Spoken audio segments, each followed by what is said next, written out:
these things are like you're going to learn in the sessions, like what is algorithms and why we want to learn that, and what is the use of data structures and what is big O notation.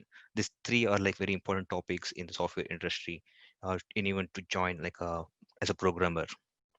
Yeah.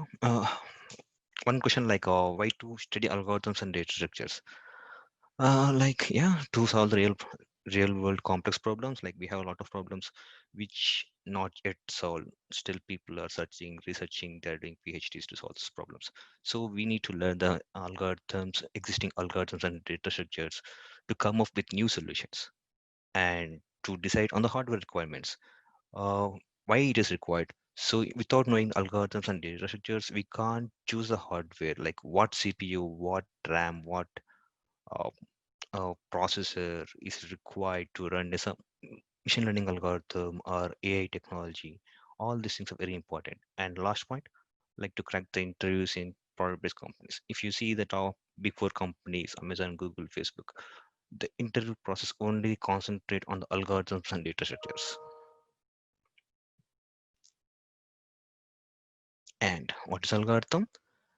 Algorithm is nothing like a set of instructions. Like uh, if you want to buy a movie ticket, what is the steps? First, you'll go to the Book My Show website, search for the movie. These are all the steps to book a ticket, right? In the same way, algorithms, each algorithm has their own steps.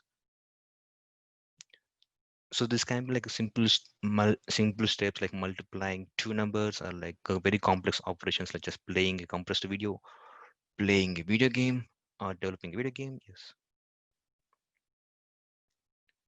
One small example like algorithm for making a tea. To make a tea, what are the steps we define? So step one is like boil water, step two, warm up teapot, and step three, step four, step five. These are all the steps to make a tea. And this is called like algorithm to make a tea. And one important thing like we need to keep in mind, like there can be many algorithms to solve the same task or problem. Like to solve a sorting algorithm, we have a lot of algorithms to solve the same thing. So, and there can be many implementation for the same problem. So you can use recursion, you can use like a top to bottom approach, bottom to top approach. There are a lot of ways, but it's very important to choose like which one is best suitable for us.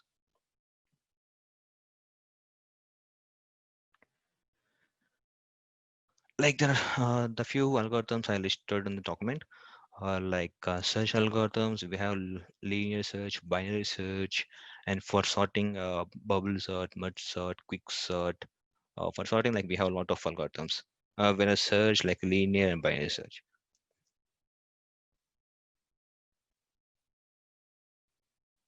and that is about algorithms. And like in algorithms, like we can talk more like greedy algorithm. We have dynamic programming, then recursions. A lot of algorithms are there in the industry. And coming to data structures. Data structure is like how we are going to organize the data. That is called data structure. Like for example, we have arrays, hash map, a lot of data structures, and how we are going to arrange the elements, or like if you take anything, right? How we are going to arrange that in data structures. And each data structure has own strength and weakness. Like all this be we need to measure in time complexity and space complexity. Like if you choose one data structures, like what is the time complexity of that, uh, when retrieving retrieving item in that, everything will be important for us. And few data structures I listed on here, like we have arrays, stack, queue, linked list, set, trees, graph. Yeah. This is like a famous quote by a famous developer. So bad programmers like worry about the code, like how uh, they'll worry about the syntax, and they don't worry about the data structures and algorithms. Like we can solve a problem without using data structures. Like we can use anything and we can solve it. But good programs like they will think twice, thrice, like what is the suitable data structure to use, and what is the relation between those other data structures, and what is the time complexity, what is the space complexity. All those things will matter.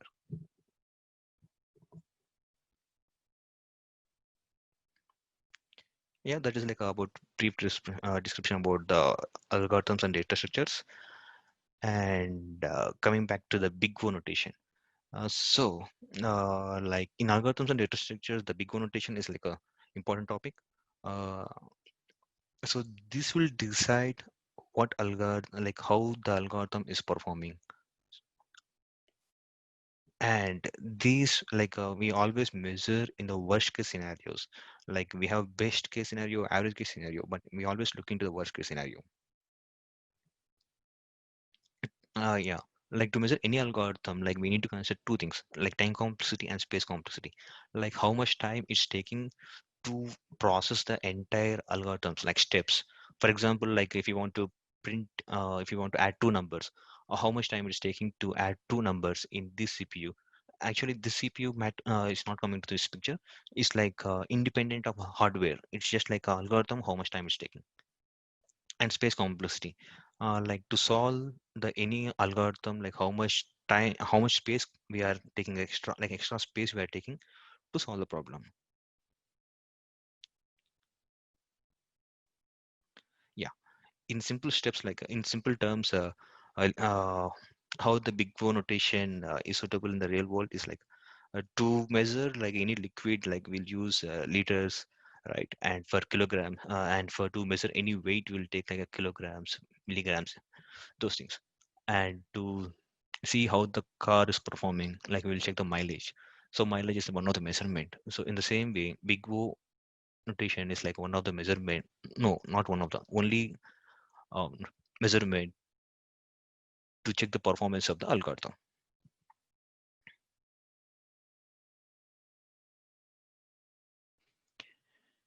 Yeah, these are like a few things about the big O of notation. Big O of one is like a constant. It's no matter it's going to be one, like whatever the data size, it may be million or billion. So it will be like a constant, and we have like a or big O of log n, big O of n is linear. Likewise.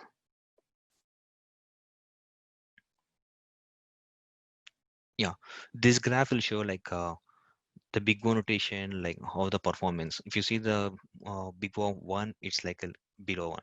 And if you see like n factorial, it's taking like performance. It's There's a huge gap between like order of one and order of n factorial.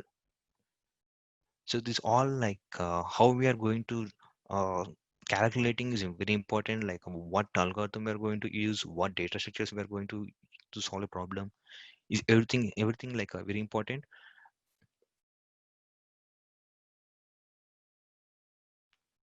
Yeah, that is the big O. Uh, for big O, like I can give you one small example. Like to iterate an array, if you have like n elements, right? Like just like to print the array, it's always takes like order of n big O.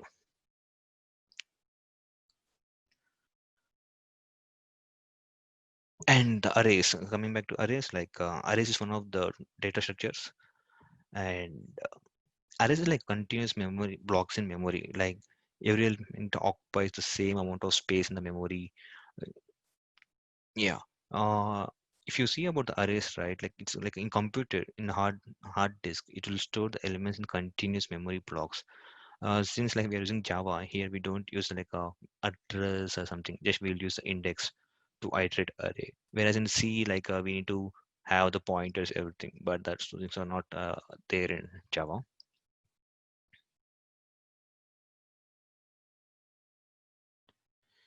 Yeah, this is like a pictorial representation of the array. For example, like in this array, we have like a 10 elements, and the array size is 10 since we have 10 elements. And one more thing, arrays will have the always same data type. For example, here we have integers, so so this array will have only the integers. In the same way, if you have string, it's like a string of array. So all the elements will be string. So it is applicable to the float, double. And to iterate this array, right, like see, the first element starts with an index 0.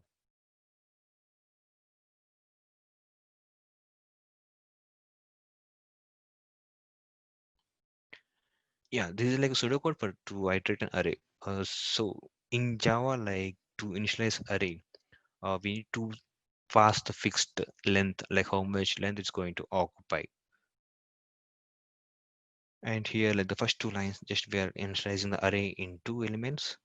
And so the remaining elements will be zero by default. So since we are not assigning it, right? So the like a third element, second element, third element, everything will be zero. And just to iterate, like we can use the for, and like we need to initialize with index zero, and we need to check like index less than array dot length. Why? Because like we are making fixed array size. So when we initialize the first statement, right? So in the computer, like what happen? It will keep a memory of 10 size. So and if you are trying to retrieve the length 11th element, right? Then it will throw a null pointer exception, which means like it don't exist. And I can show you small demo in my coding.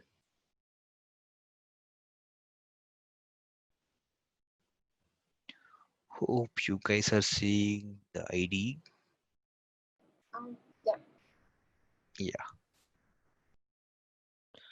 So I'm using like IntelliJ ID. Like we have a lot of interest like Eclipse, we have Android Studio, IntelliJ. Yes. All things are doing the same thing. So here, like I'm going to create a Java class. Let me delete this thing.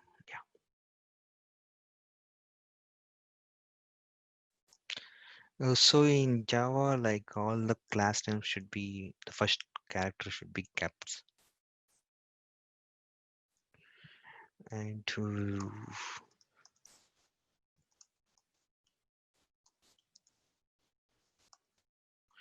this is the main method to start the Java application, which will be covered in the Java topic.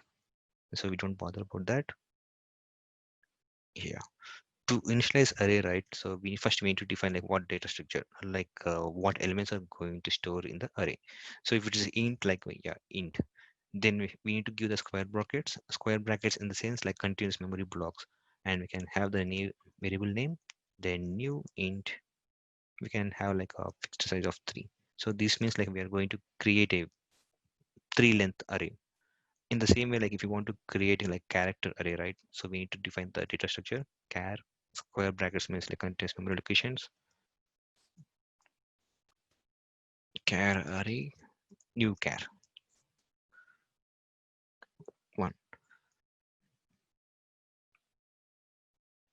This is how we're going to initialize the array in Java. And to iterate it, like for example, to populate it first. Okay, first without inserting values, right? I'm going to iterate. Let's see like what happened. So just to iterate, like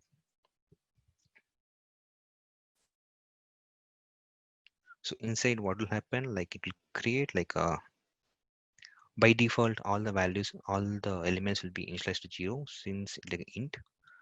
So right now when we initialize array, right, it will have a memory location like this, and all the values will be initialized to 0.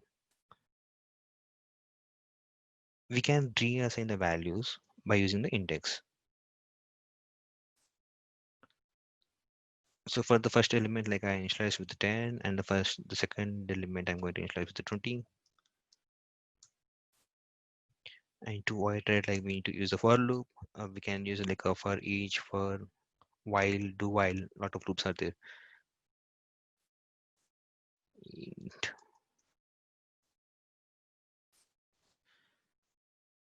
So we initialize like index variable to 0, since like our array starts with index 0, and we're going to check the condition. Like in for loop, we have three statements.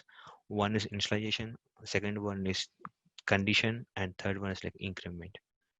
Index less than array dot length. Also in Java, like we have predefined method called length. So this is a variable, and here like we will get like set of methods.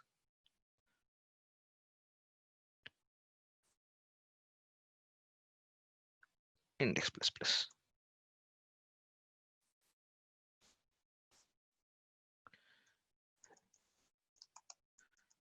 So in Java to print, like we'll use system.out.println.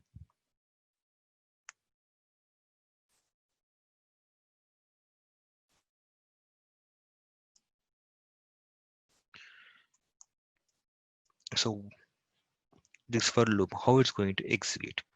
First step, so we define the index is equal to 0, right? And the second step,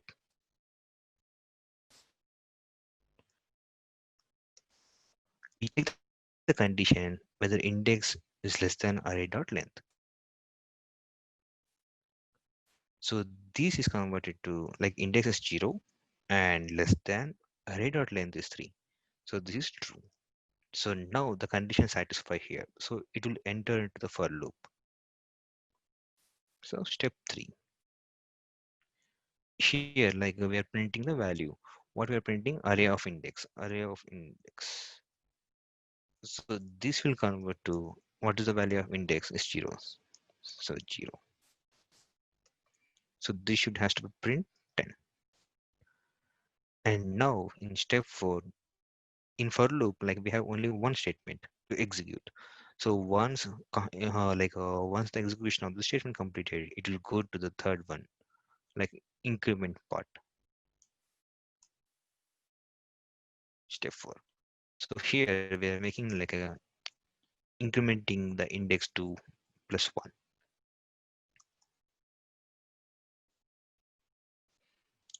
This internally converts to like index equal to 2. Like actually index equal to index plus 1. So 0 plus 1 is 1. And now again it will check for the condition. So these are like the steps. This is the algorithm. So what happening like after step 4, again it will go to the step 2. It will check for the condition, and now the index value is 1. So 1 less than 3 is true. So again it comes to the step 3, and it's try to print the array index value, which means like array of 1, which is 20.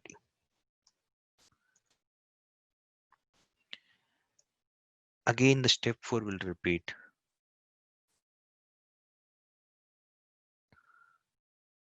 Now the index is equal to 2.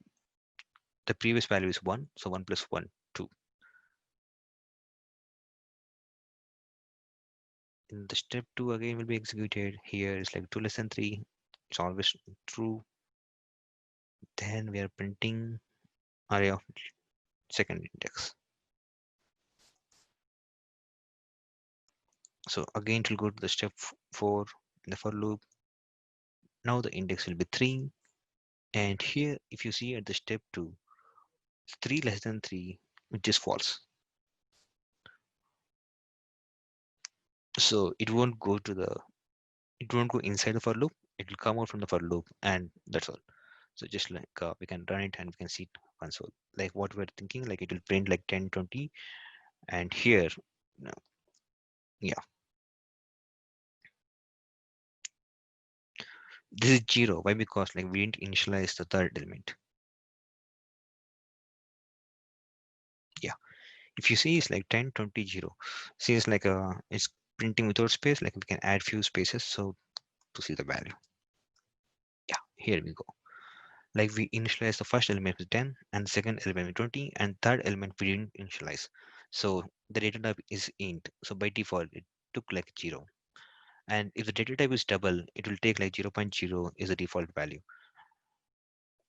And one more thing, like I want to cover, like since it is Java session, right? Like we are going to use Java for the algorithms and data structures. Uh, one heads up, like in Java, the integer value int size is like a 2 power 32. So 2 power 32. So what happened, like whenever we initialize the int, right, it will create in memory. Basically, in the computer, like in hardware, like a hard disk, everything will be converted into zeros or ones, like binaries. Okay. For example, like if you want to if you want to store the 5 value, it will be converted to 101 in binary format.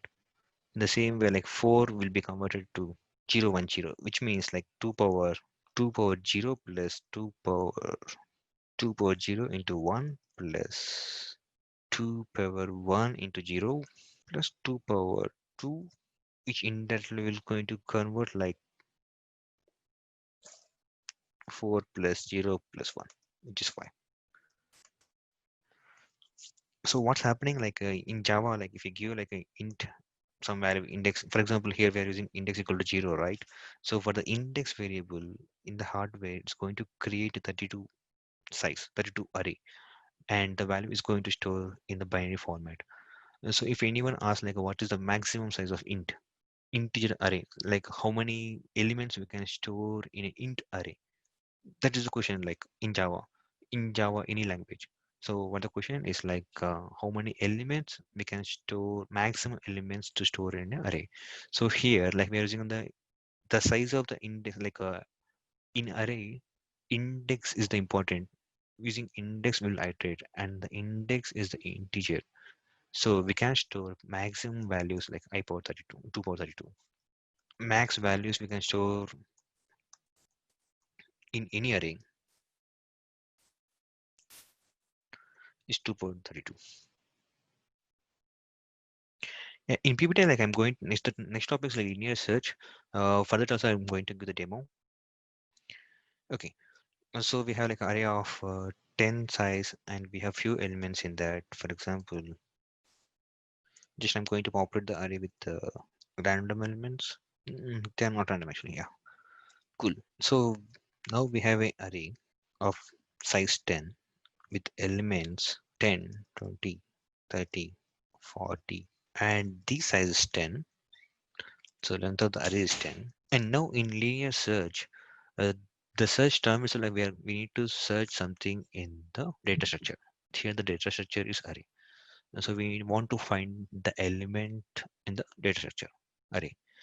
So now we need to find like whether 70 is existing in this array or not. Okay, so when we see this, like okay, like we want to check whether 70 exists in the array or not. So here, like with human eye, we can say okay, yeah, here somewhere 70. But even like our human eye can't go directly into the 70. Like we want to start from the first. So first, like we'll check okay, 10, 20, okay, 30, 40, 50, 60. Yeah, 70. Here we have 70. But same thing like we need to do in the algorithm. So algorithm, what we'll do, we'll take every element and we'll check whether 70 is equal to the first element or not, whether 70 is equal to the second element. If it is equal, then return the index. Here the question is like we need to find the element in the array and we want to return the index. So in linear search, so the linear way. So we are going to start from the start to end.